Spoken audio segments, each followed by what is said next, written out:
I was telling you I was just with the Reverend Jesse Jackson and Pastor Frederick Haynes, and he was affable and he was in a good mood. He was laughing and joking, and I was listening to him.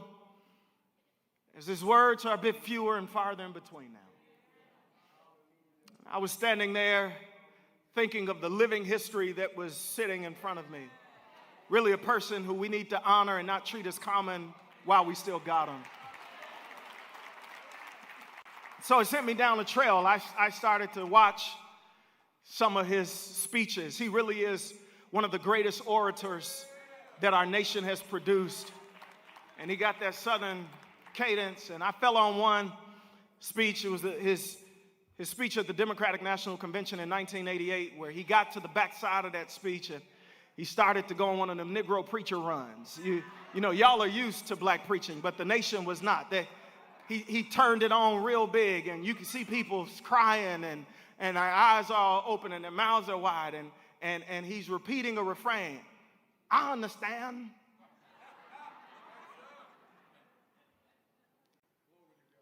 Some of you say to me, hey, I'm on top now. The news reporters are following me. There are writers at my door. But when I was born to a teenage mother, who was born to a teenage mother, not in the hospital, but in the bed, no writers were at my door. I understand. He said I didn't have a name for the first 12 years of my life. I didn't have a last name. My last name was Jesse Burns because my grandmother gave me her last name. I became Jesse Jackson. He said I didn't have a name, so for those of you who feel like nobody knows your name and you don't have a name at all, I understand. He said, I know what it's like to grow up in the hood. We didn't have wallpaper. We had windbreakers. We would fasten paper to the wall to keep the air from getting on the inside, having to keep our own selves warm. I understand.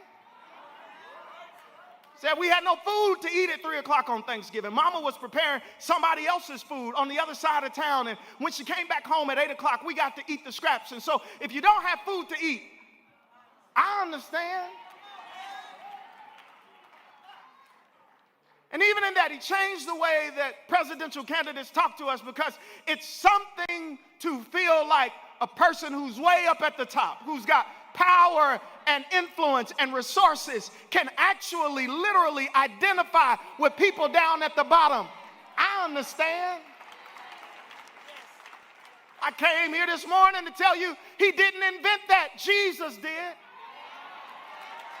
When you're going through temptation and you don't want to ruin your life, but you're pulled in a different direction, Jesus looks at you and says, I understand. When your money is funny and your change is strange and your friends are few, Jesus looks at you and says, I understand. When you don't want to do what God is calling you to do because you know it hurts, but Jesus says, I understand. And when you find yourself feeling alone and broken like nobody else in the world can relate to you, even the preacher, Jesus says, I understand. Wherever you are today, friends, I want you to hear me. Jesus understands.